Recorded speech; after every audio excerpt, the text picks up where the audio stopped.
Welcome to Matthew Felix on Air, coming to you from San Francisco, California. People who create, people who make a difference. Hope you had a great week. I am having an amazing 24 hours, or hopefully 48 hours, and today is a big day here on Matthew Felix on Air. But before I go into all the great things going on right now, I have to acknowledge the devastating fires going on both up north and down south.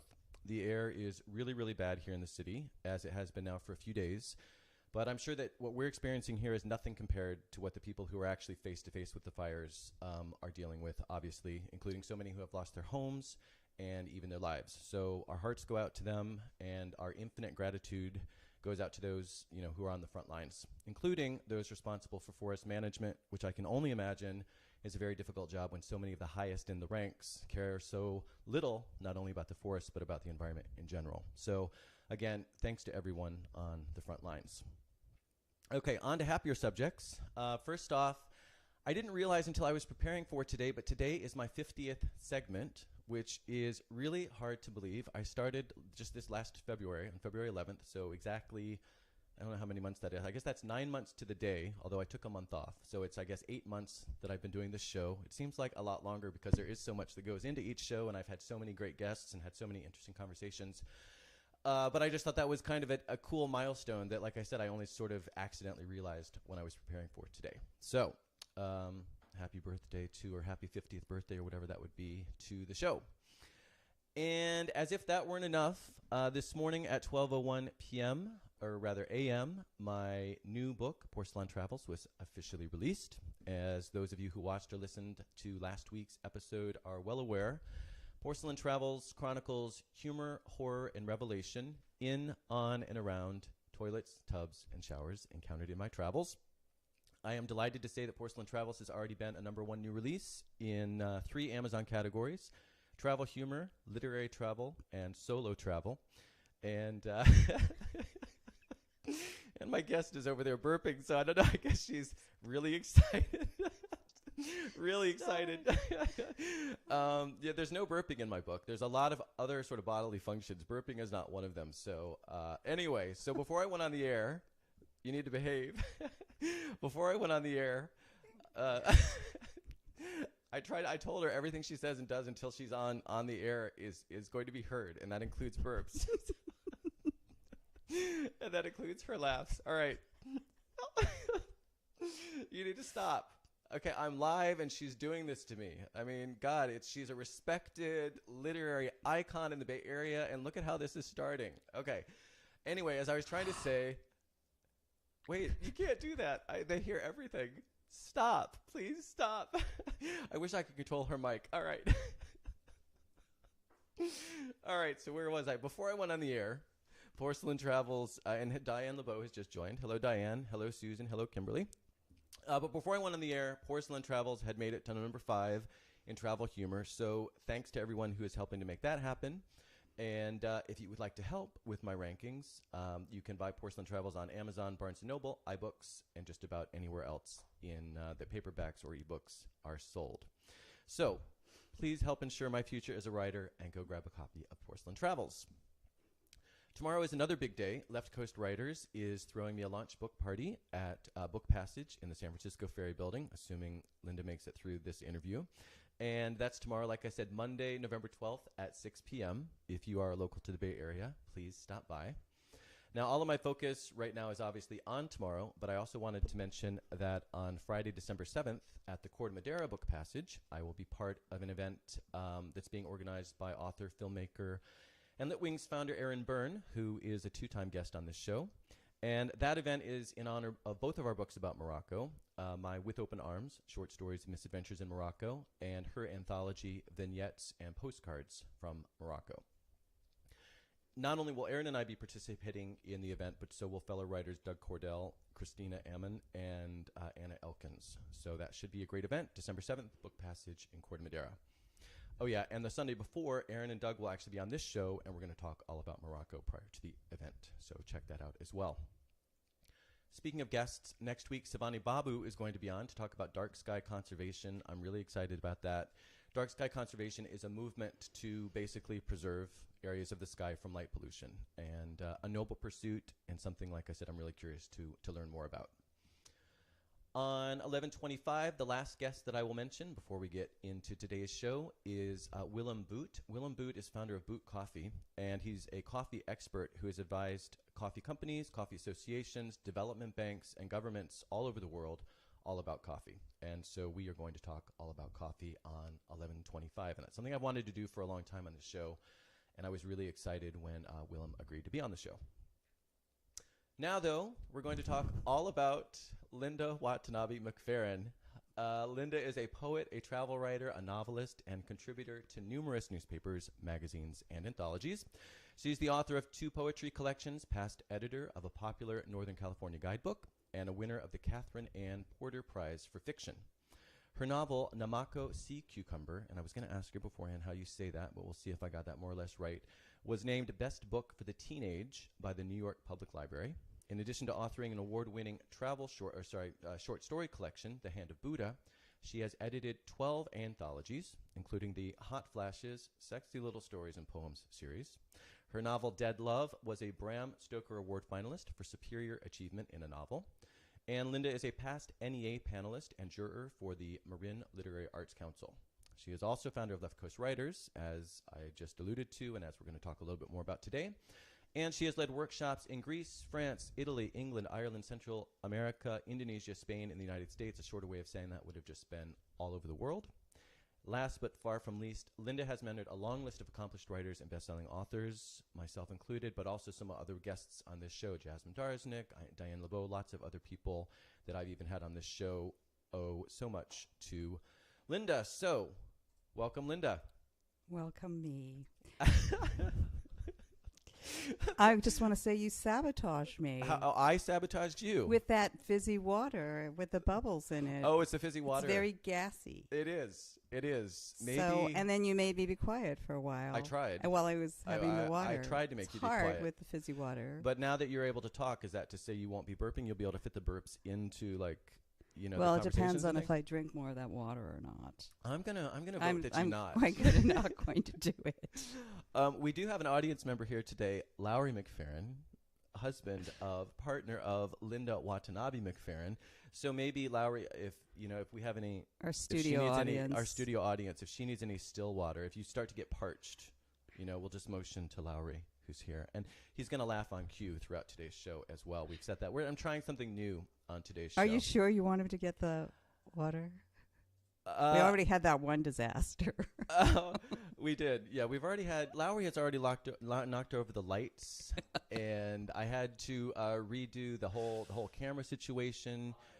There was a lot going on. We can barely hear you, which is intentional. Yep. Okay, all right. So I think we're here to do a show, actually. Oops, and I put the wrong picture up. Let's go back to both of us. Okay. Poetry, no, Kimberly. That's not what I was talking about. Okay. Poetry. Hi, Kimberly. Hi, Kimberly. Poetry, novels, travel writing, and on and on. You've practically written in every genre. Writing obviously runs deep in your soul. So I'm going to ask you a really obvious question, which I generally try to stay away from, but this is an important one, I think. So how and when did you get started as a writer? Okay, it's actually, I started writing when I was 6. And before that, really, but my first published book was when I was 6. And I was in first grade. I was in England at the time, and I self-published it. So I was an early example of self-publishing. A forerunner of self-publishing, yeah. Yes, I had that big, thick paper that you have when you're a little kid with the big, fat pencils. And I had those Dick and Jane and Sally books, and I wrote a book in verse. Yeah. And it was called Tom and the Weed. Uh-huh. I don't remember all of it, but I remember the opening lines, and you know how important a lead is. Oh, it's so important. So this was the lead. Mm-hmm. A boy named Tom, he found a seed. He wanted a flower, but he got a weed. I love it. Isn't it good? I love it. And the close, the ending, was implicit in the beginning, because you knew by that that Tom was going to have to be satisfied with that flower, that weed, instead of a flower by the end. Right. So the whole poem was about him learning to love the weed. Oh, wow. That was my first book. That's amazing. And it was self-published. Yes, I put it on the back table with all the other books. I stuck it in there. And kids read it. All right. The ones that could read at the time, which weren't many. No, because I recall in the notes on this, you talked about it was the advanced kids who were doing the writing in the back. Yes, you did. No, I'm serious. I read up on this. Well, I'm just Yeah. saying that some of the kids read it and some couldn't read it. Okay. Did So you? it was fun. It was very satisfying, and I was hooked. Yeah. But my first published piece was when I was 7, and I wrote a poem for Brownies. Oh, for the organization And Brownies. they published it in the paper, yeah. Yeah, I thought it Mhm. was actually about Brownies, the food, when I was reading about that. No, Okay. it was the Brownies. the organization. Yeah. So Where you- did you read that? It's out there somewhere. Oh, wow. Yep. You really do I your have research, the don't quote. you? Yeah, I was going to quote you if you didn't say That's the whole amazing. Tom found a seed, he wanted a flower but got a weed. I've got it right here in my notes. Do you really? I do. Oh, my gosh. Do you have the rest of it? Because I've forgotten. No, I don't. Dang. But it's out there somewhere. would've We been need to dig that up. That would have been great if I could have. I found your first story from when you were 6 years old. I might would've have been loved you awesome. even more than I love you now, Matthew. Oh my God, this is going to be an awesome interview. Okay. So in addition to getting a really early start, you have undergraduate degree in comparative literature. Mhm. You have a Master of Arts in creative writing. So Mhm. again, writing has always been important and you've known for a long time. Question I have though is, like I said, you've done so many different genres and a lot of each of different genres. It's not like you just put I'm going to try travel writing. No, you've done a lot of travel writing. You've done 2 novels. You've done multiple poetry collections. So you've really gotten deep into multiple genres. It's I did not a guidebook, just, too. You did a guidebook, yes, a Mhm. Northern Mhm. California popular guidebook. Mhm. But my question is, most people seem to focus on 1 or 2 genres. So I'm just curious, how and when are you drawn to one genre versus the other? Largely, it's a factor of how much time I have. Okay. And where I am emotionally. So when I was writing the poetry, I didn't have a lot of time. So it would something that could fit in between the cracks, and I was terribly depressed and unhappy. I had just lost a daughter. The poetry came very naturally. I had more time. Actually, a lot of times, when I wrote my first novel, it was actually the outcome of a project for my graduate work. So I was doing a journal about my childhood for this class that I took with Michael Rubin, and it turned into Namako. Mm-hmm. So it just depends on the situation. I was supposed to do another novel after Namako, but my mother had Alzheimer's, and I didn't have a lot of time. And I was also, at the time, employed by Levi Strauss & Company as a merchandiser. So it was like, I don't have time to do this. So I did short stories instead. Mm-hmm. So sometimes it's just a function. I will write, and I will fit it in between the cracks. Yep. In whatever way that I can. Yeah. If I'm on a trip, a lot of those travel stories were written because I had to travel for work, and they were written in hotel rooms or on the plane. Yep. So Interesting. Yeah. So part of it is just the constraints that you're working with. right. There's Yeah. a really famous story called The Bound Man, and it's a story about a man who's tied up, and he fights cats for his to survive in the circus, and his circus master's wife falls in love with him and cuts his bonds. And he's always able to kill the cats, but when she cuts the bonds, he's not able to fight, and he's killed. Mm-hmm. So I feel that constraints are very important for people. Mm-hmm. People who have there's such a thing as having too much time. Yeah, especially if you don't have the discipline to make use of it yourself. Right. I mean, if you have that time and you're really disciplined, then that can be a great thing. So but I must most be of us very are not. undisciplined. So I think that's kind of what I was hinting at.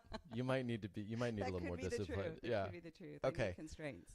Okay, but you just mentioned poetry, and so I know poetry is a big thing for you. You are a poet. You've done a couple collections, like I said. But even in your prose, I read Dead Love, which we're going to talk about in a second, for example, and a lot of that prose is very poetic. And when I was doing research for today, I saw other people sort of, making that observation as well, which I love because I love playing with language and that sort of thing. And like we just got done saying, even your first book was in verse. At age 6, you were already doing verse. And then your Yes. first thing that you published with the Brownies was so... The brownies. or for the Brownies, right? Right. That was also poetry, right? Mm-hmm. Yeah. So even from very early on, you're already expressing your love and expressing yourself that way, and your love for poetry. So tell me a little bit more about your relationship with and love of poetry. Well, that started as a child. I mean, I had a little journal that my mother gave me that I would write my poems in, and she encouraged that. Yeah. I came from a very literary family. My mother was a poet. She was a translator, several languages. and she learned them in Shanghai when she was a child. My grandfather was a professor of English literature. I have an aunt who's a screenwriter, an uncle who was a journalist. So I have a very literary family, and it was just something that everybody did. The way you sort of shared with people. Mm-hmm. So what do you think? What do you think poetry's place is in the world in 2018? Because it seems to me everything's sped up, and it seems to me to really absorb a poem, you need to stop. You really need to be with it. It's not something where we can just digest and move on. And I read 10. I mean, of course, you can read 10 poems, I guess, on your way to work if you're on BART or whatever. But it seems to me that it's not just something that we consume in the same way that, like, you know, I can read 100 pages on BART of a novel. It's just a different way of processing. So I'm just curious your thoughts, because poetry, again, has been so important to you and is so important to you. Where we are today as a society in 2018, if you have any thoughts on how poetry fits in. Well, I think that poetry started, there's Shakespeare and plays, and there was a period when poetry sort of stood on its own, but I do believe that poetry started as a lyric. It was the song, and I think it's still present in the world today in song form. Maybe not stripped away. There's some poetry that's stripped away from the music, or it's carried in the music, and certainly in academia there's a lot of poetry like that. Kids read poetry all the time in children's books. I mean, I think it's also in advertising. It's everywhere, really. It's a very powerful form, and it can be used in a lot of different ways. We're maybe needing to reimagine the ways that it can be used now, but certainly rap is an example of poetry today. Yep. It's everywhere, really. Yep. It's just not in the places we've expected it to be or where it's been before. And that shows the power of the form to change with time. Yep. And depending on and into a new use that's perhaps more relevant than sitting down and just reading a poem. That said, I love just sitting down with a great book of poetry and reading it. Yeah. Mary Oliver. Yeah.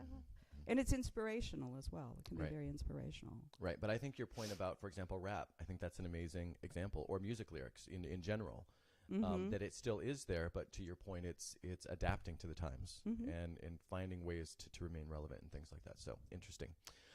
Okay, so another big passion and aspect of your work, again, both in travel writing itself, but then also even in your fiction. Travel has a big place in that. Dead Love, for example, takes place all over the world. Namako takes place largely in Japan. So can you tell me a little bit about how and why travel has mattered to you and continues to matter? My parents were travelers. They loved to travel. My mother lived in many, many places. My dad grew up in San Francisco. But I traveled a lot with my family, and we'd always go on these long summer trips all through wherever we were. Dad would take us on these long summer trips to different places. I've always loved traveling. And when I was a little child, my mother, who was not a very responsible mother in some ways, but I love her dearly, or loved her dearly, would just put me on say, you're going to such and such a place. Here's your money. Get on the bus. Go. Really? So I even went to nursery and kindergarten with my money pinned to my chest on a public bus. I have a little envelope. So I've just felt very natural traveling since childhood. I just go. And when we were in Japan, we were kids. It was very inexpensive to hail a cab. We just hail a cab and go somewhere. Yeah, as kids. And the parents were not very, my mother was not very watchful along those lines. She was raised in a boarding school. It didn't really matter. She didn't know really what she was supposed to be doing. But it was good in a way. Yeah. She gave you the advice, and then you had to follow it. And did that cause any predicaments? Were there ever any incidents where that was a problem? Oh, a couple of times when I was really little in England. I would ride the big public bus with a huge velvety velour seats all the way to the end of the line. Yeah. Because I just because you liked it, didn't know that I should have gotten off, or I fell asleep. You just missed I would it, fall asleep. It was really, and so then the bus driver would ask me, where are you from? And they'd call, and I'd get back home. So I did find that you can get out of those things fairly easily, which is probably a good lesson to learn. Yeah, fortunately, I wasn't kidnapped or killed along the way. That would have been a more intense way of learning that lesson. Yes, yeah, more permanent way of learning that lesson. Yeah, I don't think when I was growing up that people were that watchful of their children. Well, my mother wasn't. Right. And I did we did lose a child along the way. So You when you were growing up? Yeah, my brother. When you were growing up. Okay. Mhm. Yeah. So it's not the best way to raise children necessarily. But your brother wasn't lost because of this kind of thing that we're talking about. No, not for traveling. He drowned. Okay. Yeah. All right. Is there one place, just to kind of, I'm going to ask just a couple quick more questions, just more sort of almost trivial questions or trivia-like questions related to travel, just out of curiosity. And then we're going to talk about your books. But is there one place, because you have traveled so much, is there one place in particular to which you like to return outside of the States over and over again that's sort of a home away from home? I like Tokyo. Tokyo, and why is that? Because I have so many memories of Tokyo. I mean, they are through almost all of my books. I mean, through my novels. Yep. It's woven through my novels. I lived with my grandmother in Tokyo at a very young age. I was 9 when I first moved to Japan. And it just was a mysterious, wild, and magical place. And it still is today. It's always changing. It's very fast-moving. It's very exciting. I just love it. And there's so many each ward, which are the districts in Tokyo, is so different. Mm-hmm. So you can investigate these different wards and go from one place to another, and it feels like, to me, like I'm going to a whole different kingdom. Yeah, cool. Where have you not been that in the sense that's calling to you, that you just haven't, for whatever reason, it's been calling and it just hasn't happened yet? Finland. Okay, interesting. Why Finland? What's the call? There's this ice hotel I want to go to. An ice hotel, yeah. Yeah. Those look very cool. Yeah, it just looked great. They put skins on the ice blocks and everything. Right. I'd love to go to Finland. Okay. But normally I don't like cold places, but I would like to go to Finland. Just for the hotel, and also I like Sweden a lot, and it's very northern. I think that would be very interesting. northern. I often go south to warmer climes. Yep. So it would be interesting to go someplace very different from Yep. where the normal places I go. Yep. I don't get as called to islands and things as much anymore. So. Yep. Is Lowry as much of a traveler as you are? He loves to travel. He loves to travel. Mm-hmm. Okay. All right. That's something we have in common. Yeah. And that's a good thing. Yeah, I would think so. So it's good for us to be on the road Exactly. together. Exactly. That's why it would be a good thing. All right. So that's sort of some background stuff, how you got into writing, where travel fits in, where poetry fits in. Let's get specific now and talk about your books, or a few of your books. Okay. So, Dead Love. What is Dead Love about? I read it, I know, but can you tell us what Dead Love is about? What is it about, Matthew? Ooh. You're not allowed to do that because this is my interview, but I'm going to tell you what it's about. So it is about Erin, who is a young woman whose father is a Japanese executive, way high up in the ranks of some corporation, and they don't have a great relationship. I read this like a year ago. His name is Christian Orison, which means Christian prayer. Oh. Did you know that? No, I didn't know that. Interesting. But I have a story in my new book that, which, of course, you know the new book. So there's a story where I'm in the West Bank, the shower story, and of course I had to change the name of that character. And to those who are watching and obviously haven't read the book yet, this is a very curious fellow who gets into a lot of trouble and causes a lot of trouble. And so I changed his name to the Arabic, Samir, which means interesting companion. Oh. And most people aren't going to catch like that either. But yeah, so I like to do that English, as well. So much more accessible. No, but not the prayer part. That's in Japanese. Orison is a. Oh, it's like from English Orard or word. something. Nymph, the Latin. in thy orisons be all my sins remembered, is what Hamlet says to Ophelia. Of course. In Hamlet. Of Don't you course. remember Yeah, that? no, I remember. I remember. Okay. So anyway, Erin becomes zombified, and there's a chip that she's got that all these mafiosos basically, and there's a Right. not Turkish. There's a Japanese name for these mafiosos. Yeah. What's the that? Yakuza. The Yakuza. Mhm. And then one of the zombies falls in love with her, tries to change her, doesn't quite succeed. No, he's a ghoul. Sorry, ghoul, that's right. A ghoul falls in love with her. And she becomes zombified by the ghoul. Right. Okay, so one of the things, in all seriousness, and then you have to talk about the book, but one thing that I did love about the book is, besides the poetic language that I just referred to a second ago, which I love your use of language, but I loved how, because I don't read a lot of zombie, I don't read a lot of that genre, right? And so I liked how you bring in a lot of I don't know how to say this, the tradition behind zombie. Like we go to Haiti and we learn about its real Right. origins versus just keeping it sort of superficial. It's a dead person who's come back alive. We really sort of learn the history behind zombies and what is a ghoul. And I think there's some jinns Yeah, from the jinn. that come in as well. Ghoul is one of the levels of jinn. That's it. Yeah. So learning all of that to me was really interesting. Oh, good. Yeah, Good, I good, liked good. how you did that. Okay, so I guess we kind of, but It's do you? not the traditional zombie book. No, and I appreciated that. Yeah, And I actually, appreciated it was that. inspired by, I found this little newspaper clipping many years ago, and it was about this fellow by the name of Doricent something or other, and he was being tried for the crime of zombification. It was an actual real event, and I was like, wow. This was in Haiti, or where was this? So yes, In Haiti, that's yeah. so interesting. Yeah. That he would be tried for zombification. Does that really happen? And at that point, I really began to realize that a lot of the things that we think are fiction are really not fiction, including some of the hijinks and some of the cabals that go on in our government and in large corporations. So I wanted to write something that was fiction and outrageous, but that was all based on nonfiction. Right. So you didn't know what was a lie and what was the truth. And the things that seemed more like lies were actually the truths. And one of my sources for all of that was The Serpent in the Rainbow, which was written by Wade Davis when he went out to find the zombie formula. He's an ethnobotanist, and he had actually come up with his formula for creating zombies. And I was like, oh, wow, that's really amazing that you can do that and that there is such a formula. And it tied to fugu, the blowfish, which people have been known to. I did some research. They would come to life on the slab right before, if they were lucky, or they might get, the coroner might have a good time with them before they came to life. Because it would so suppress their system that they would appear to be dead, but they weren't really dead. Right.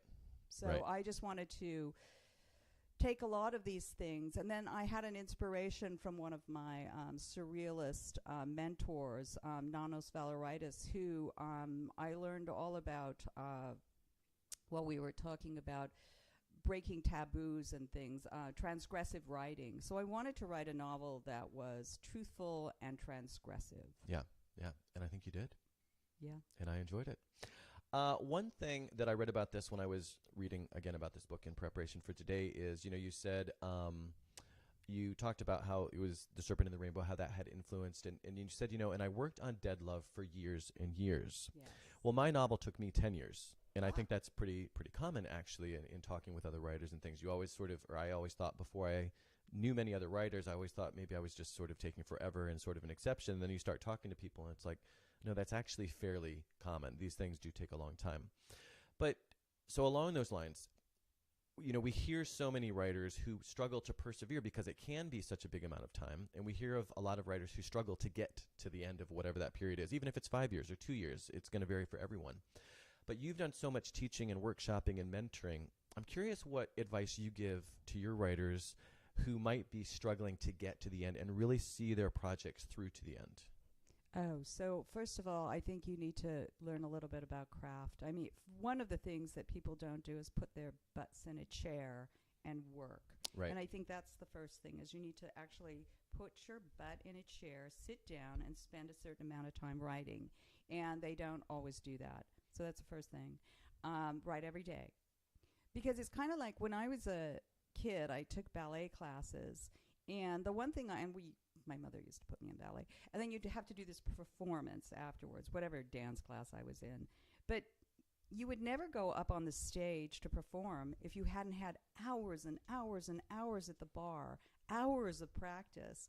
And it's the same thing with writing. If you're not practicing every day and warming up and doing what you need to do, all of your exercises, then you can't expect to perform on the page. Right. And even these days, if I'm not writing regularly, I find I have to go through X number of pages of dreck before I start to get to the good stuff. Right. So you just have to keep writing. And a lot of people are so off and on with it or not committed to it. Well, then it just makes it harder for them when they do that. Right. Then the other thing is to have know enough about the craft. Like, you're not going to learn. Nobody's going to assume that they can learn to do the one of those fancy, the Pirouettes tango or or ballet or any kind of dance without having a teacher to teach them the steps. and what to do. So you do need to have somebody teach you the craft, which I got in school. And then also my editors were great teachers. They were fantastic teachers. Yes, absolutely. All right, so hopefully that will help a few writers out there too. And it goes back to what we were talking about a little earlier about discipline. I mean, you really do have to be disciplined. Like you said, you need to be doing it every day. You need to, not just kind of go in and out. It's got to be consistent. You've got to be working on it and practice the craft. But share it with somebody who understands the craft, not just your friends. So, sometimes that means getting the work out there and letting the editors say, well, I would take this piece if you change this, that, or the other. And I've had some Larry Habiger and Donald George and John Flynn and Spud Hilton. Some of the people that published my early work are fantastic editors, and I'm so grateful to them. I remember Larry used to because can be a little purple prosy, I would line up these adjectives, and he would make this little carrot to all the different adjectives that were lined up, and he'd write, pick one. And it was great. It was, I needed to hear that. Right. One of my readers, and she wasn't actually a writer, but she said, this was early on, before I had started working with editors and really chopped so much of that kind of stuff out. She said something to the effect of, how did she say this? You know how to say something I can say in 10 words with 100 words or something. Point being, I was so not economical with my language at the time, and I would just kind of overblow. And part of it, again, is because of my love of language. I was enjoying playing with it and embellishing and this, that, and the other. But to the reader, it was maybe a little too much and even painful at times. So but for you, it's maybe part of your style. It can be part of your style, like the long sentence with a lot of commas and a lot of phrases. You just need to know how to vary that, so it's not just that, and how to make it palatable for the reader so that they'll be able to enjoy it and not be overwhelmed by it. So to understand what your voice is and how to use your voice appropriately, how it's important that it be different from everybody else, but it's also important that it be something that the reader wants to follow. That you don't lose the reader. That's the worst thing you can do, is lose your reader. Right. Also about Dead Love, you said in a 2010 interview with Wendy Tokunaga, is that how I said it? Welcome to Wendy Tokunaga.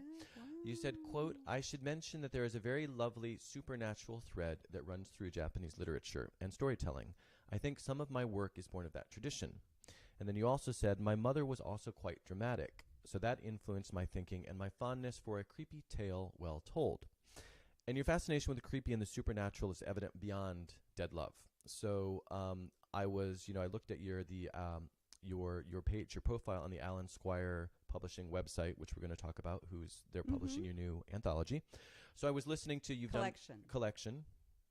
Okay, Different we'll talk from about an anthology. Okay, we'll talk about that. It's a collection, not an anthology. Right. But anyway, one of the pieces that you read on that is Noche de los Muertos, which is obviously a play on Dia de los Muertos, and you said, quote, you ended and it's a poem, and you end with, I think it's a poem, or is it just an excerpt of an essay? It's an Noche essay. It was an essay. Noche de los Muertos is an essay. Okay. It's a poetic essay. It came out in the Chronicle magazine years ago. Yeah. But you ended with this, and I really, really liked this. Quote, the dead never leave us.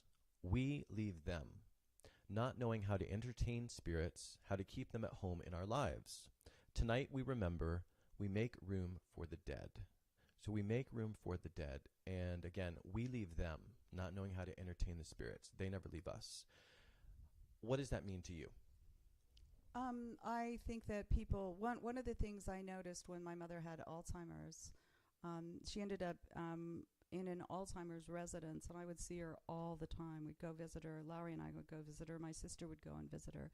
And I saw these people that were left behind. Now, I'm not talking about the dead here. I'm talking about people who have been parked somewhere. And then people would be upset because they had been, their family member had forgotten them. And I would just think, my mother never forgot me. Even when she didn't know my name, she knew it was me. It was that they were forgotten. It wasn't that the person had forgotten them. If you don't show up day in and day out, and you show up like every month or so, of course somebody's going to forget you, but then you project it on the other person. Right. You say it's them, and you've really forgotten them. And I feel it's the same way with it's a very kind of Asian thing perhaps, but with the ancestors, that I think that there's a lot, we actually contain a lot of the messages from our ancestors, both actually physically and medically and in our DNA. In our DNA. Mm-hmm. But then we also, from all the things that all of our conditioning and learning and everything that we've been exposed to since childhood. So I think it's really important to remember those ancestors but in remembering them, we remember ourselves. Mm-hmm. We learn something about ourselves. Yep. And I think they're a very essential portion of who we are as people by the time we're older. Yep.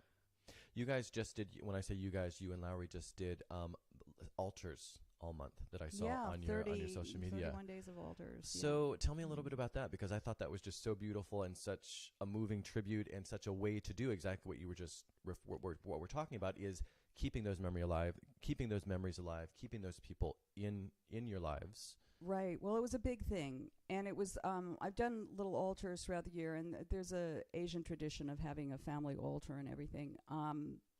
But this was really, really important because I was sort of weighed down by things and in a depression since my sister died a couple of years back, and I couldn't get out of it. And so I started. The Noche de los Muertos was a really important period for we had a daughter that we lost in hospital, and she was alive for basically All Hallows Eve, All Saints Day, and All Souls Day. So she was alive for that exact period. Wow. So for me, that's a hinge. Mm-hmm. That's a window. And so this was a very personal thing for me, my own sort of Halloween advent calendar, if you will, where I went through, and it was very spiritual, where I went through each day remembering somebody, culminating with the memory of Marissa. Well, not quite, because I put a few after that I felt were less. I mean, Marissa was right there at the day that I needed her to be there. Yep. And Lowry was a great partner in this, and we also celebrated some of his family members. And it was accompanied by meditation, like a meditation each day. Mm-hmm. So it was a big process, and I found it to be really uplifting and freeing in a lot of ways. Mm-hmm. Mm-hmm. So we'll incorporate that in future in our lives on a regular basis. Certainly not the entire month. That was quite. Well, I was so commitment. impressed. Yeah, seriously. It was a large commitment. So this was the first time you've done that. This isn't an annual thing. I've done it with a few days on it. The thing is, we wanted to remember those people, and so we would collect things and remember, oh, look, he really liked this kind of wine, or, oh, my goodness, this person loved to write, and did the things that are part of our lives that we got from them, and the things that we shared together. And it was really nice to spend an entire day thinking about somebody and remembering everything that was dear about that person. It was very, very special, and they felt very close. Yeah, I love that. And It's I so think when beautiful. you're a writer, you need to be going inside and outside of those worlds. You have to, there's this permeable membrane that sort of has to exist between you and the other person, between you and the people that have passed, between you and your own make-believe world. There's just, you're able to move through walls in a lot of ways, which is a wonderful thing. And so this is very helpful to that process in my feeling. Yeah, I love that you guys did that. Yeah, thank you. And thanks for sharing with the rest of us, Okay, so let's change gears a little bit, or maybe it's not even really changing gears that much. Let's go back to your childhood. And what I mean by that is Namako. Is it Namako? Is that how you say it? Namako. Namako. They don't have a There's no actual accent on any syllable. Namako. Namako. Mm-hmm. Okay. So Namako, caught between, this is from the Amazon description, because we're going to go straight into a reading, I believe. Oh, okay. If you would like. I'd like to. So I'm just going to cheat and use the Amazon description of the book, which is caught between being a child and a teenager. 10-year-old multiracial Ellen must adapt to an entirely different culture and new relatives when her family moves to Japan to care for her ailing grandmother. Elegantly written, Namako, Sea Cucumber, captures with startling accuracy and wisdom, this is from Coffeehouse Press, the confusion of a young girl growing up in two vastly different cultures. Now, you just said not long ago in this conversation that you moved to Japan to take care of your ailing grandmother. So clearly some autobiographical things Very. in this story. Right. So why a young adult novel and why this story? Obviously, like you said, drawing on a lot of your own experiences, why did you want to turn that into a fictionalized story? Well, I had, as I said, it was a part of a project that I was doing yeah, with this was from Michael school. Rubin. Yep. It was a journal, and I just thought, wow, why don't I just make this into a novel? Because there were so many incidents, and it was taking so much time. It was such a commitment in writing, and I was enjoying it so much. I wanted to stick with it, and I thought, this will make a very interesting novel. And what I was really interested in doing was sharing that sense of being between the two different worlds of not being of one and not of navigating that divide, which is really a lot of what my work is about. Genre jumping from one place to another. I like the space in between. Well, and that's the name of your new collection, Navigating. We'll see. Maybe we'll see. Okay, that's the working title of your. So far, yes, Navigating the Divide. Okay, and that was going to be one of my questions: is what You is that do reference research. to? Wow. I told you. Yeah, I told you. Wow. I always tell I'm people, and impressed. then they say, Super and Aaron Byrne impressed. loves your altars so much. By the way. Oh, thank you, Aaron. Yeah, I always tell people, well, no, I do a lot of research, and they say, okay, and then they get here and they're like, oh, you actually do the research. You weren't just saying that. I'm like, no, I wasn't just saying that. But anyway, That's great. I want it to be worth your while. I want it to be worth our listeners and viewers' while. Talking with you is always worth. Oh my God, oh my God, I'm feeling so good right now. Okay, would you like to read us a little from Namako? I will, Sea and I Cucumber? actually did select something that is. May I ask you to come back to the mic for this, oh, though? This always happens. Okay. People Well, get the this is book and then they will difficult play. because here it is. I selected something that I think ties in. It's about the bath Okay, perfect. and porcelain travels. I thought I'm going to get Thank you into you. the bath. Thank you. here. Perfect. Thank you for making it thematic along the lines of my new book. Appreciate Yeah. that. All right, here we go. Okay, so I don't know how long I can read for it, but I'll Just I'll a read. few You can minutes just because I'm enjoying this just conversation. a few minutes. Yes, I told you because I might not get to the bath. I'm enjoying this conversation so much. We're like 10 minutes behind, which never happens because because I want to make sure we get everything in, so I have everything timed. So, yeah, just a few minutes. And if you go on for too long, I'll just stop you. Okay, I'm going to do a mid-sentence. really short reading then. I'm going to Okay. start.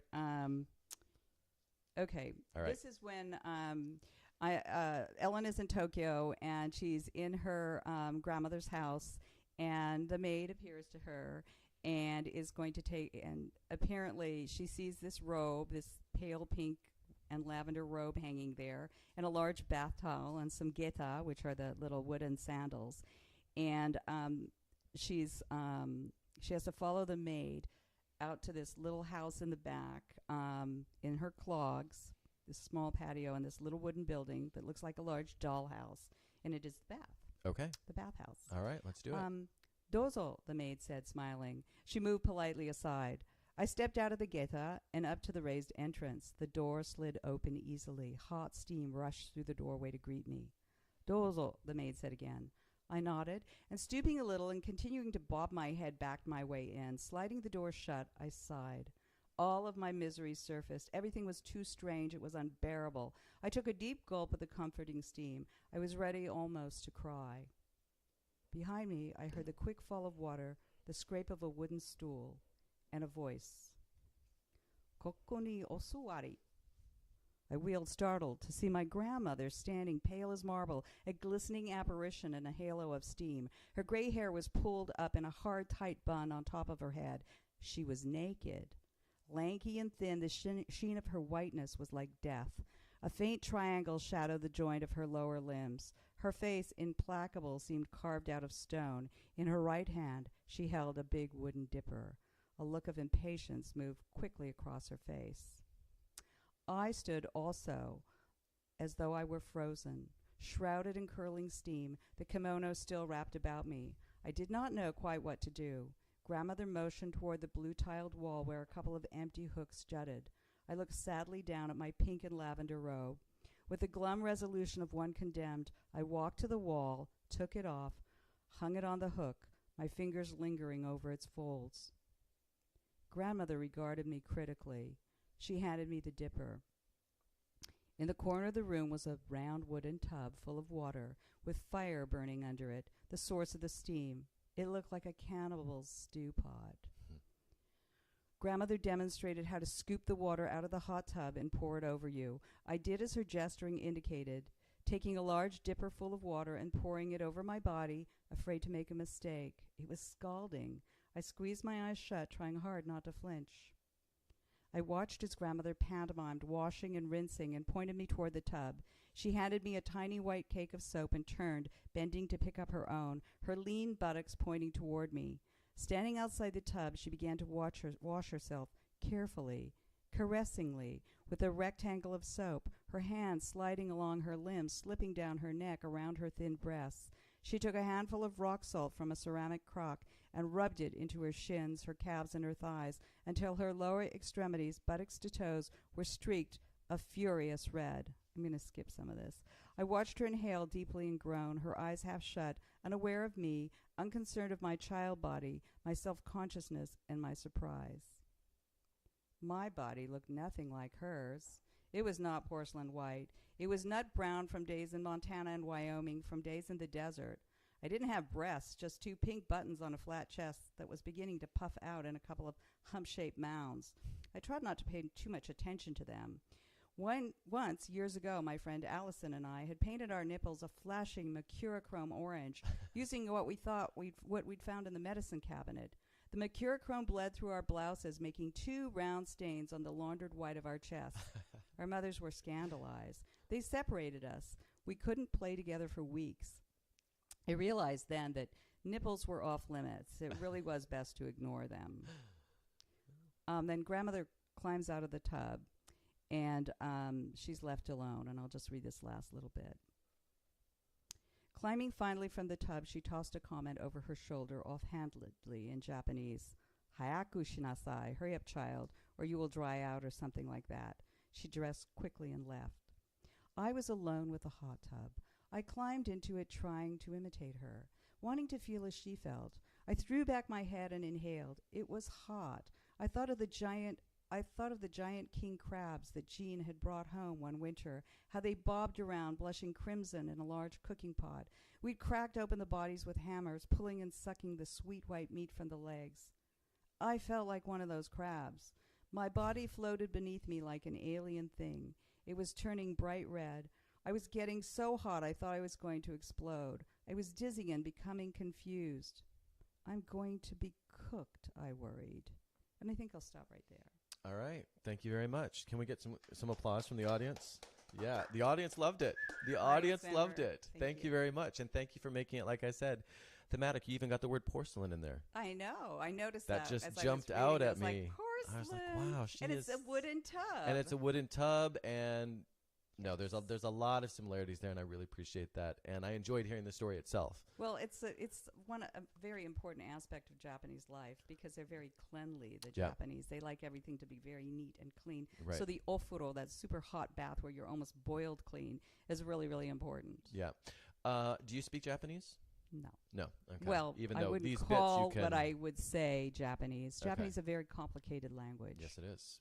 And yes, it's very class oriented, and you in on. Japan you're either Japanese or you're not Japanese. And you were not. No. Yep. All right. That, I suspect, is a whole show that we could do. Yes. Or just read your book, or both. I would read it. Read the book. Once and then we'll I do was a show in a on reading, and a little girl in the reading when this book came out said, she raised her hand, and I called her, and she goes, "Could you read the whole book?" That's and I said, good. "I'd love to, but I don't think anybody else here would like that." Clearly, it was well received. Okay, so speaking of books, and speaking of being well received, as I mentioned at some point already in this conversation, you have not an anthology, but rather a collection coming out of your work, and this is going to be published by Allen Squire Publishers. Mm-hmm. And they're great. I love them. They're great. We love them. So for those who do not know about Allen Squire Publishing, can you tell us about them, but can you tell us more specifically in the context of how this collection came to be? Okay, so I know them from books that they have published before. One of them is for Joanna Bigger, that Paris year, which I just absolutely love. And Jimmy and Rose have this amazing, it's James Patterson and Rose Solari, who's a poet. They're both writers, which makes it really, really special.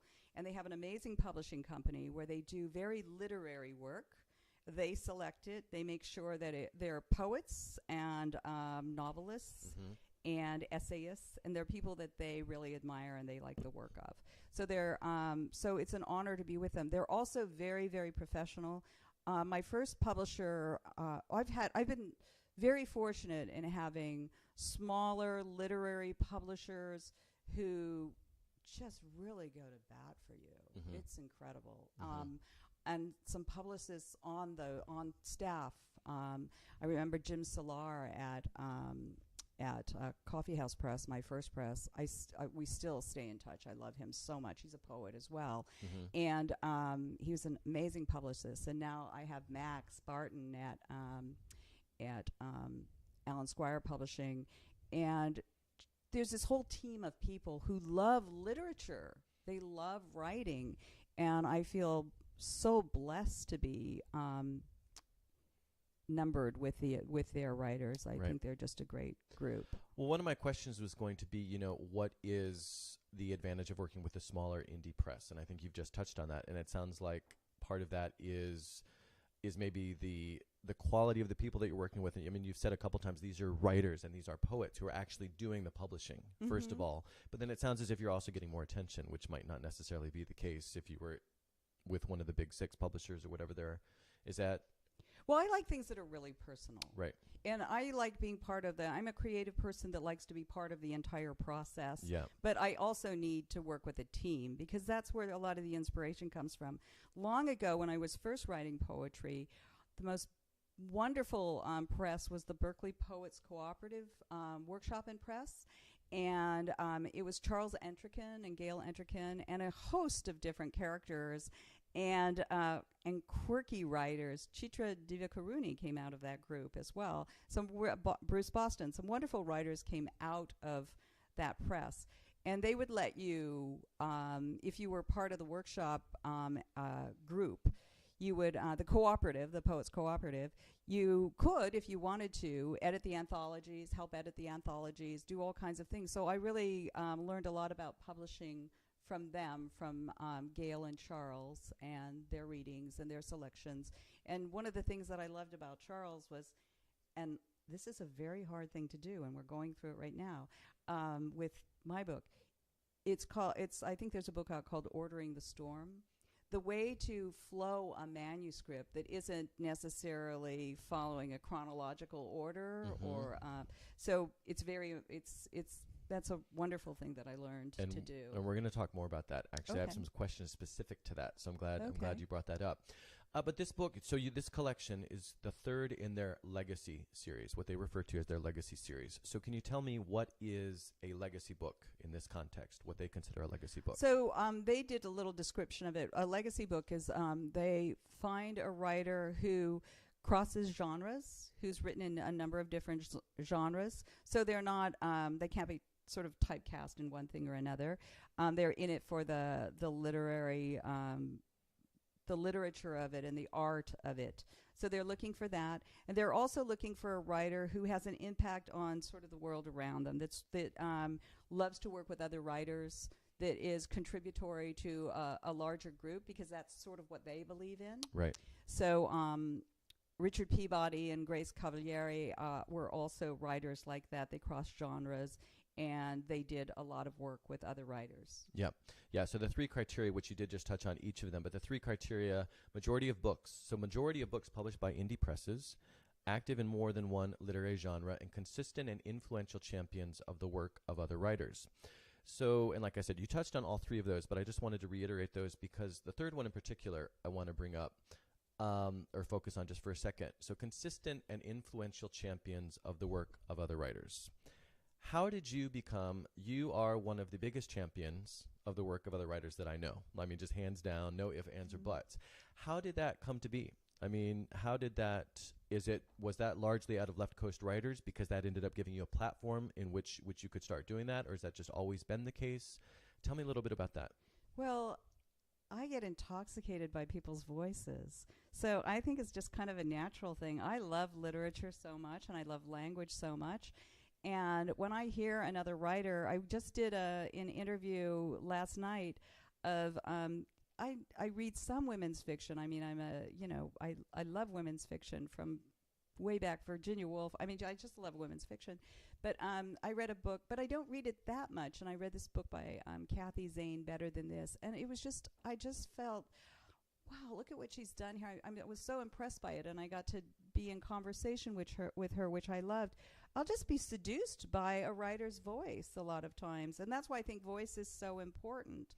And if I am passionate about it, I have to share let it. everybody know about it. Scream it to the just have world. Yeah. I have to stand up on a little podium at Book Passage. exactly, or just a little box and say, Yeah. "Oh my God, this is such wonderful writing." But I've always been that way with literature. I've always felt that way.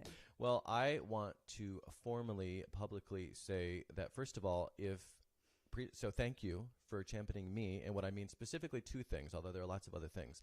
But if you hadn't invited me to workshop Porcelain Travels with you, it probably wouldn't be done right now. I wouldn't be releasing it today. I mean, you reached out to me and said, "Hey, Matthew, I have this workshop."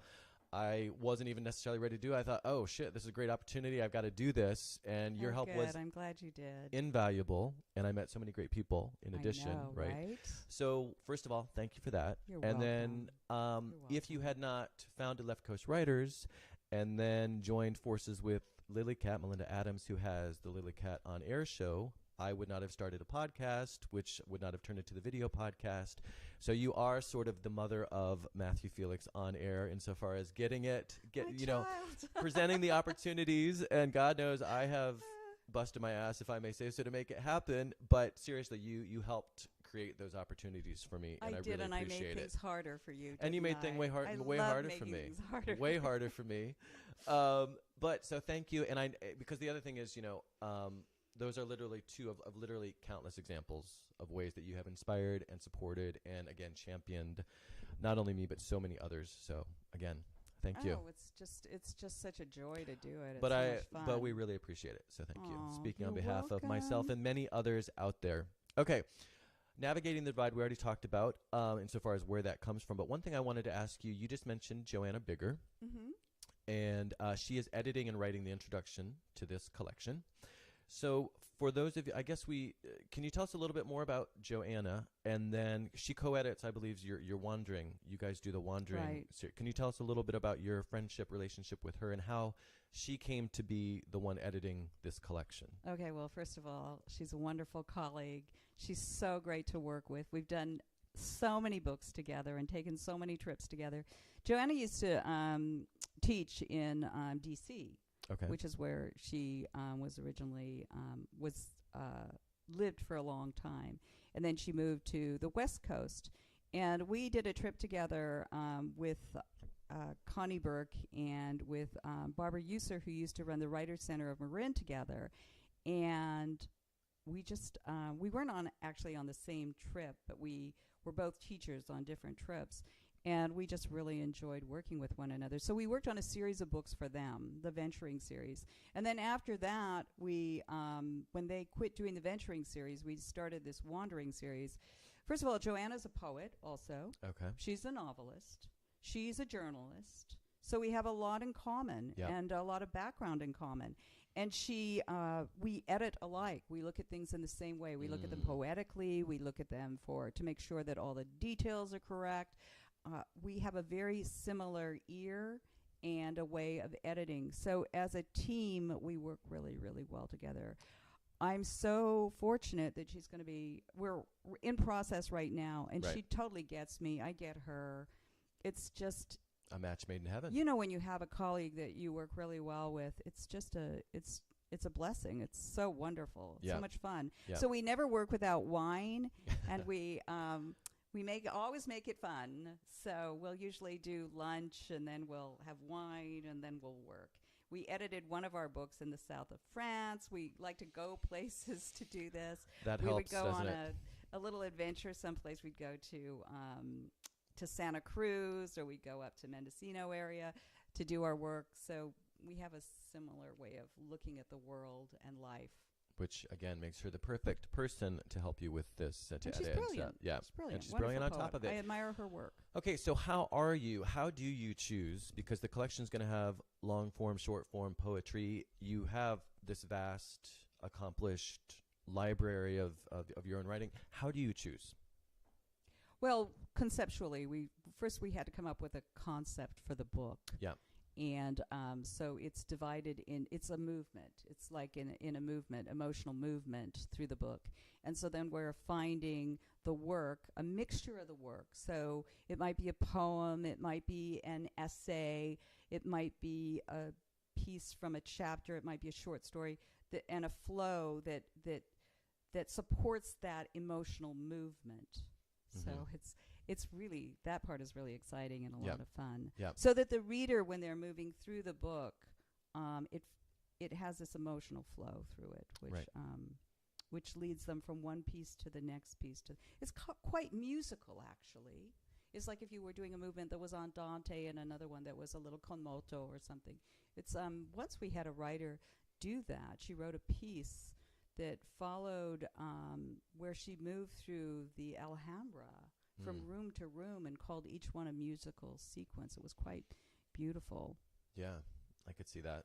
I could definitely see that. So she works with you then, again, still on the Wonderland Writers Anthology. We just did, Cuba's coming out. That's right. So tell me about Cuba. Cuba's great. I have never been. You haven't? You should go. I have not been. Yeah. We are always looking for the next place to go, and what we think is really would be really exciting.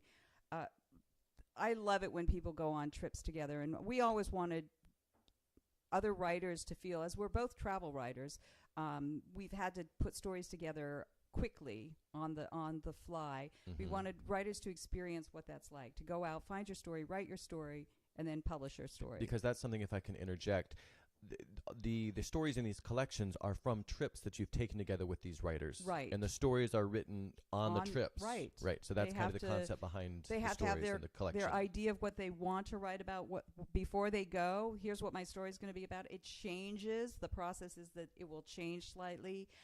So we want them to manage all of that.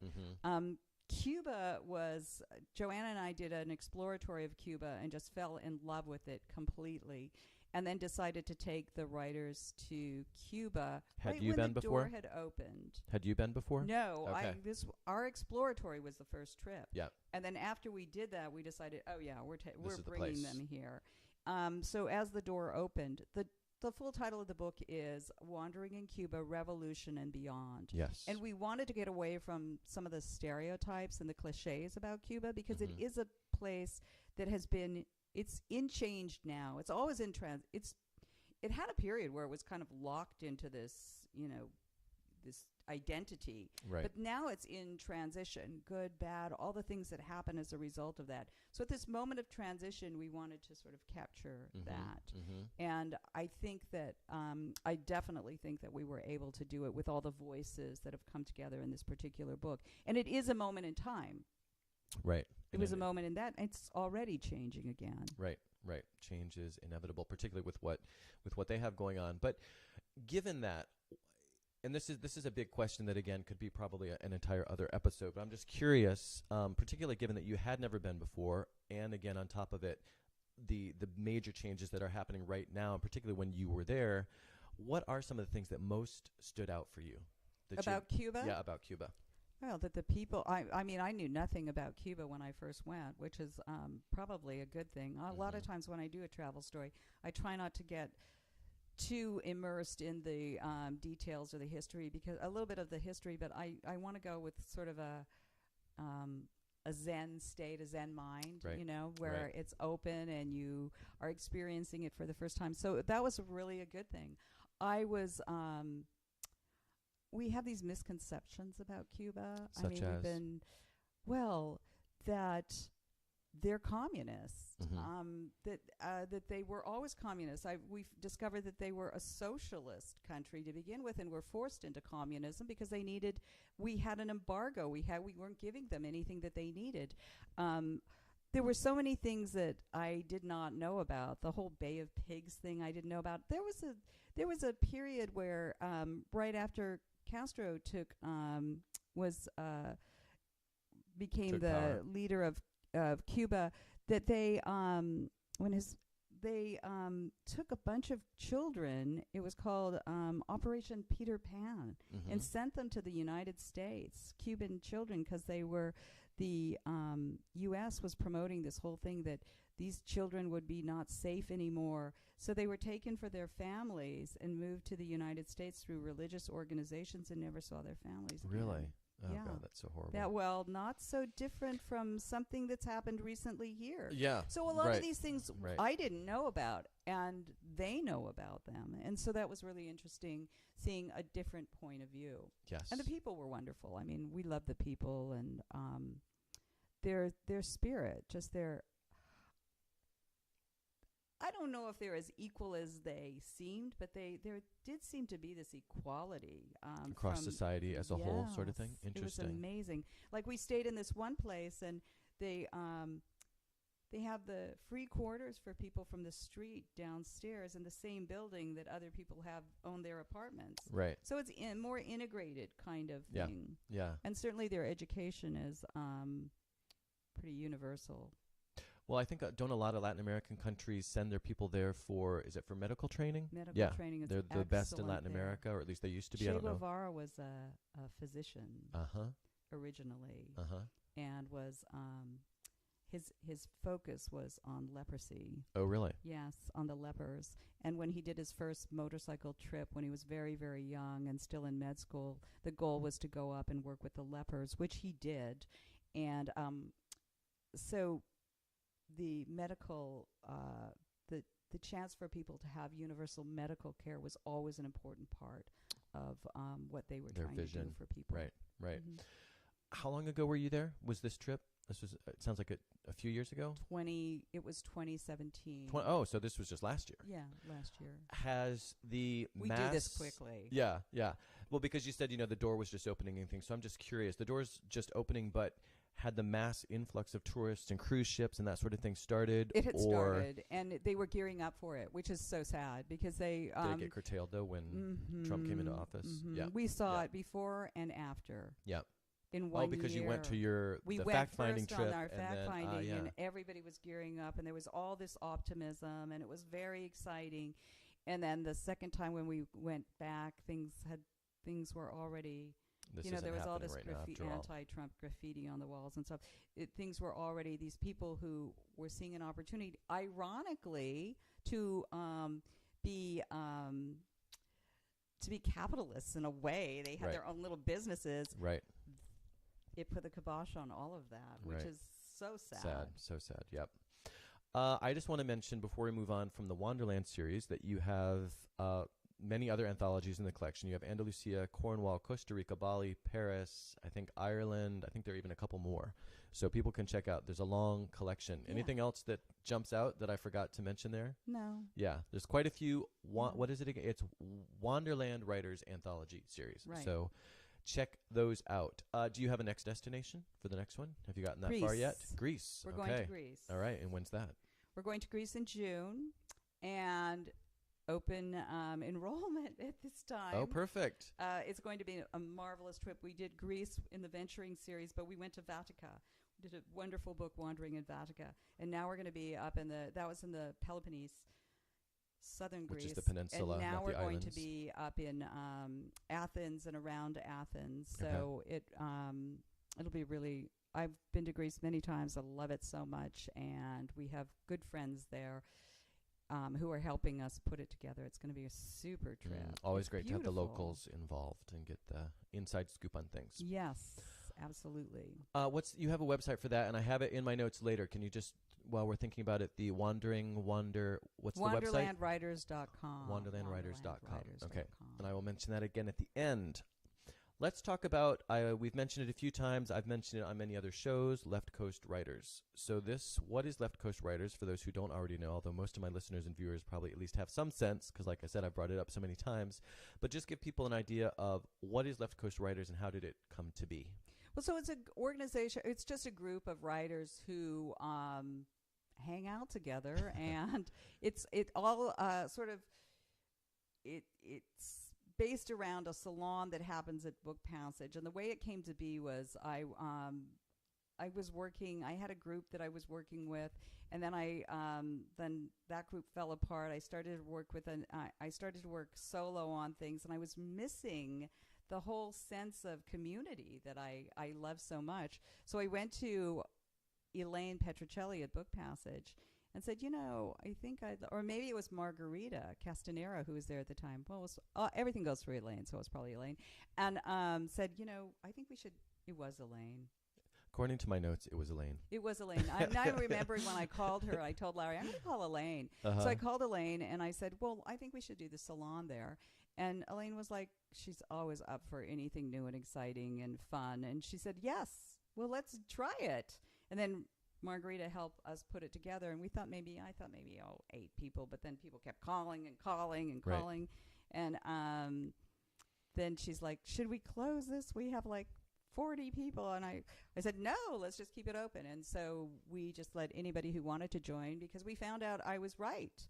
There was a need. I mean, writers feel like they're in this garret. They don't know anything. So the whole premise around it was to bring experts in the literary field so the writer would have more dimension. It wouldn't just be them working alone, not knowing what goes on anyplace else. So it was to have publishers come. I benefited from that. Sure. Agents come, promoters and publicists come, just all writer, angles, other all authors aspects. in various genres. Right. And it worked really, really well. It has worked really well. It still does, yeah. And the wonderful part is the people who are involved. Yes. You turn around to the next person and they've got new books coming out. They're often more interesting than the speaker. Not tomorrow. Yeah. Not tomorrow.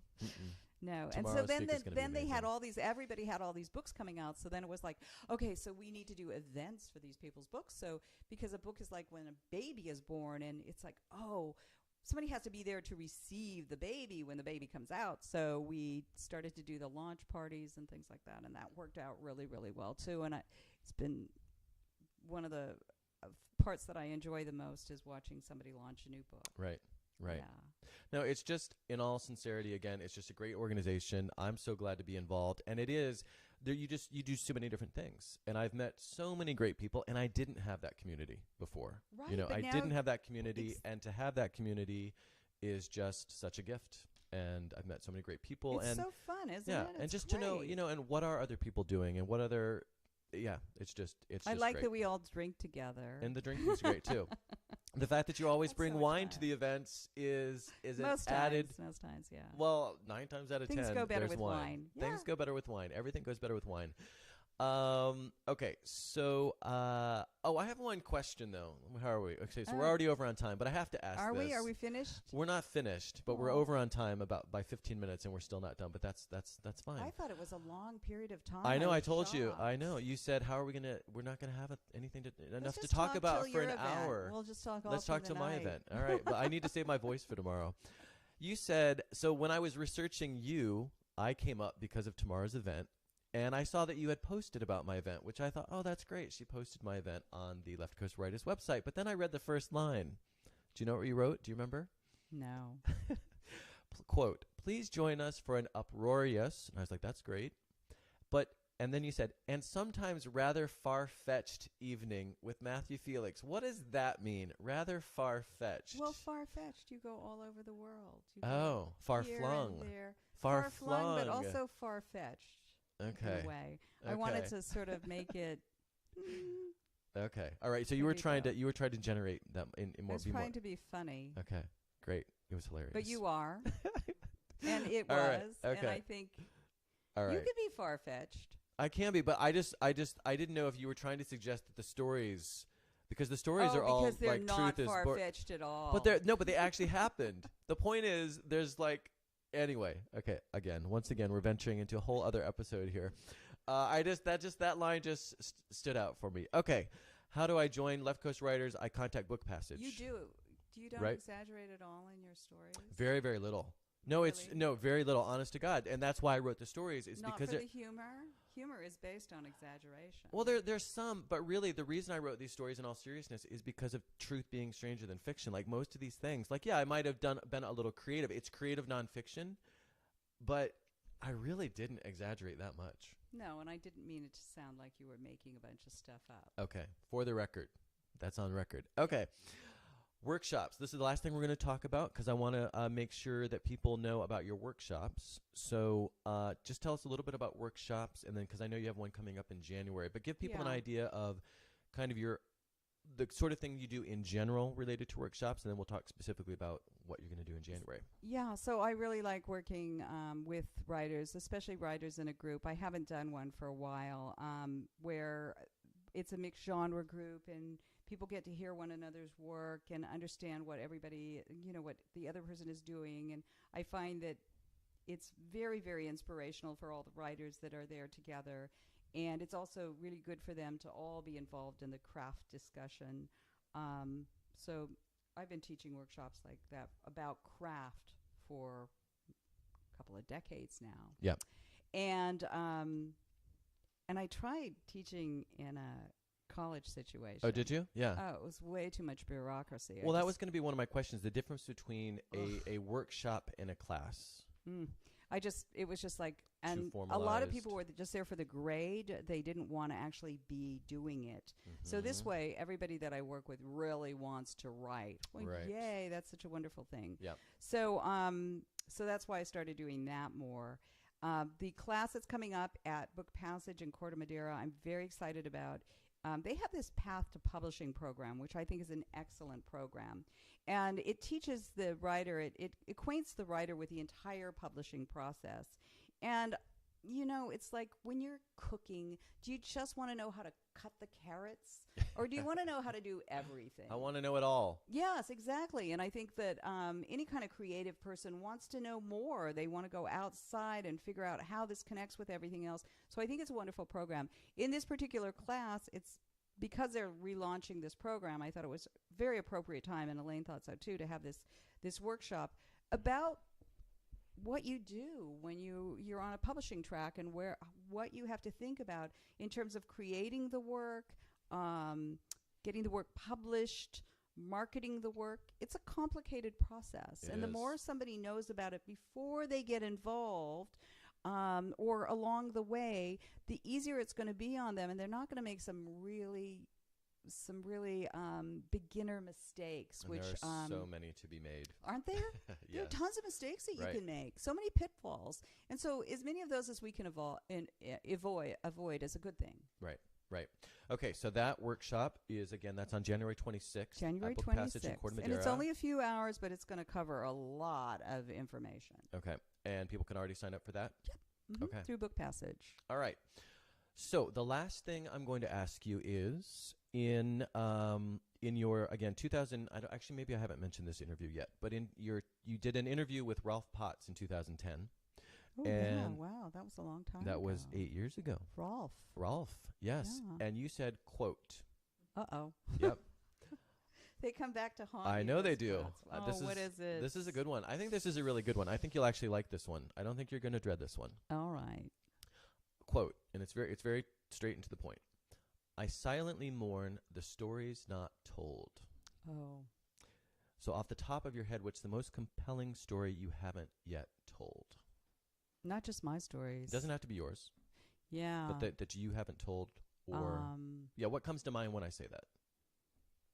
What comes to mind to me are books by people that I think they've written what could be or the beginnings of a wonderful book, and they haven't followed through with it. Mm-hmm. So for me, I'm a little compulsive.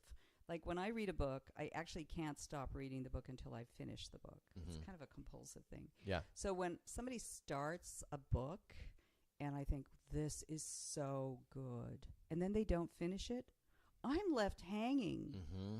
And I'm like, oh my God, that story's not finished, and it was so wonderful. So I think that's what I'm my own stories, I'll write them at some point, but I have no control over somebody else who has this beautiful story, a song that they haven't sung, and they're not going to finish it, and it just sticks there. I'll remember the story for such a long time afterwards. I might forget the person's name, but when I see them, I'll remember their story. Mm-hmm.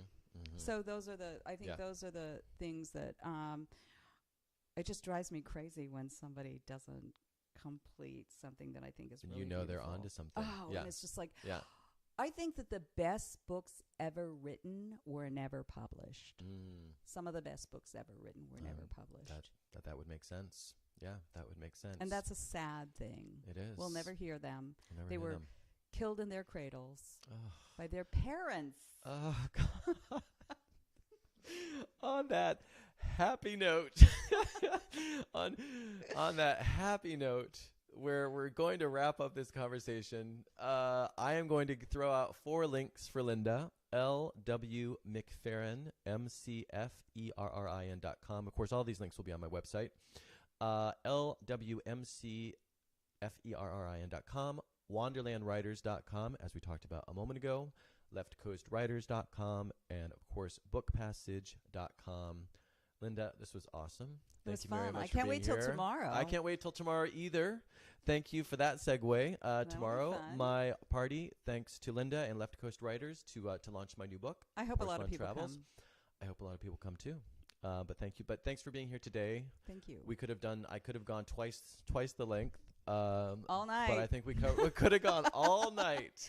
Just get out the wine. Well, actually, we have wine over here that we will be busting out very shortly. I can't drink before a show because I have to do the cameras and listen and all that. But now I can, and I'm looking forward to doing that. All right. Thanks again for being here. Thank you. And thanks to Lowry for being a good guest over there, or a good audience member over there. A quiet guest. That is all for today. Next week, Savani Babu is here to talk all about dark sky conservation. Cool. Thank you for watching and listening. If you like the show, please share on social media and subscribe, rate, and review on YouTube, iTunes, and or Google Play. That is the only way the word gets out, and I really appreciate your help. For more about me, my website is MatthewFelix.com, and links to my social media, books, other podcasts, and all the rest can be found there. And, of course, all the rest now includes my new book, Porcelain Travels, so please go check it out. If you have any comments, ideas for the show, or just want to say hello, I would love to hear from you at felixonair@MatthewFelix.com. Thanks again for watching and listening, and have a great week.